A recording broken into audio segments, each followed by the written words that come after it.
Chapter 10, The Camper Years. Raindrops are falling on my head.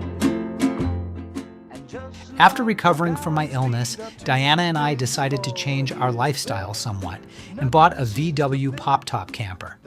We'd often spend weekends camping with the kids along the California coast or at national or state parks, such as Joshua Tree in the Desert, Sequoia National Park, Anzo Borrega, the Salton Sea, Morro Rock, Vasquez Rocks, Palm Desert, and San Diego, among other destinations. We had wonderful times camping out and enjoying nature. Diana would cook hearty breakfasts. A favorite of the family was eggs in a frame. Eggs were fried in a hole in the center of a piece of toast. Anything cooked in the great outdoors tasted better than home or restaurant cooking. Another favorite of the family, and especially of the kids, was what we called smell-o-rama. We'd dig a trench about 2 to 3 feet long and about a foot deep and fill it with charcoal, which we ignited. When the coals were red or white hot, we'd wrap meat, onions, potatoes, peppers, etc. in tin foil and place the packet on the coals. Not only did it smell wonderful, hence the name Smell-o-rama, but it tasted magnificent. We spent many a weekend and occasionally a full week camping and sightseeing. It was a great time in all our lives. Jimmy was now 11 years old and starting junior high. As a graduation present, I told him I would give him something that would be worthwhile only if I kept it. I promised him we would climb Mount Whitney, the highest mountain in the contiguous United States. The moral lesson I was trying to teach Jim was that if one gives his word or makes a promise, he must keep it. We drove to Whitney Portal and camped overnight at the 8,000-foot level.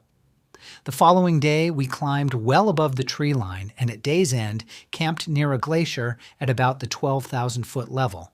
We had a tube tent and placed it between 2 huge boulders on a landscape resembling the surface of the moon.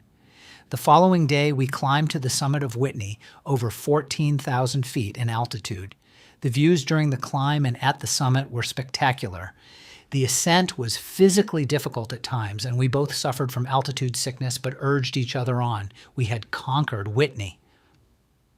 After spending about 15 minutes at the summit, we began the long, arduous descent back to trail camp and home. It was a marvelous experience and one that Jim and I have long cherished. I made it a point to spend a special time with each of my children. The Mount Whitney climb with Jim was a special time with him. I took Rachel on an overnight to Magic Mountain, an amusement park. We had a fantastic father and daughter weekend. There was a basketball throw concession, which if one got 3 baskets in a row, he was awarded a large stuffed animal. Rachel begged me to enter and win her an animal. The gods were good to us as I made all my throws, and Rachel walked off with her stuffed trophy. It was a special time for father and daughter. Peter belonged to an organization called Indian Guides. This organization was founded on the premise that fathers and sons should spend time together, and the organization was a vehicle to achieve this end. My special time with Peter was an overnight trip with the Indian Guides to Catalina, an island off the coast of California.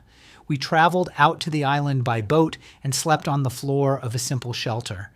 We spent time alone together roaming the island. Peter was about 6 years old at the time. The trip back to Los Angeles by boat was scary. The waves were high and it was stormy. I don't think that Peter or the other kids realized how close the boat came to being swamped because of the unusually high waves and winds. We were both happy to arrive safely back home, but thrilled with the experience of our special time together. All my children were and are special to me, and I love them all dearly and equally. I've always tried to make each of them know this, and also to foster their love and respect for each other. While at Lytton, I did business with a small company in Maryland by the name of Hydronautics. While negotiating with them, I kept their president, Phil Eisenberg, up until 2 a.m. finalizing a deal.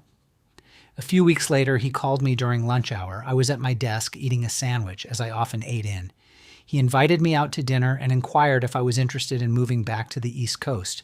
It was at this time that all the major procurements for the DD 963 program were completed, and there was a move to transfer the whole Lytton procurement department to Pascagoula, Mississippi, where the shipyard was located and where the actual construction of the ships would take place.